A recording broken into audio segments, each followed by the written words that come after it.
Kids Learning! Sa isang palasyo, may isang prinsipeng luklukan ng damot. Siya ay si Prinsipe Lorenzo. Isang araw, sa loob ng palasyo ay may isang kasiyahang nagaganap.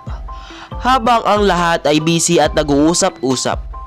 Habang ang prinsipe ay nasa isang kwarto at kumakain lamang, nang dumating ang isang batang paslit. Hello, Prinsipe. Maaari po ba ako makahingi ng mansanas? Gutom na po kasi ako. Nako, wala ako sa ibibigay. Dun ka at lumayas ka sa aking harapan. Umalis ng malungkot ang batang paslit.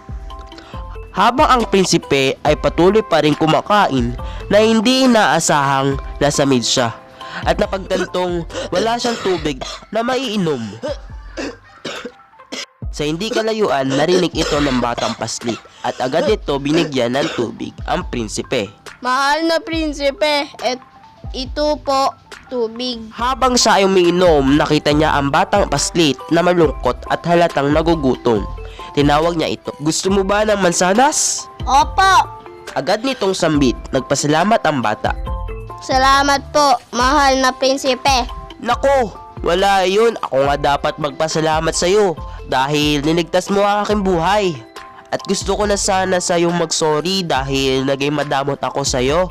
Sana mapatawad mo ako. Naku, Prinsipe, wala po yun. At salamat po sa inyo. Halika at sumabay ka na sa akin kumain. Naging masaya ang dalawa sa pagkain.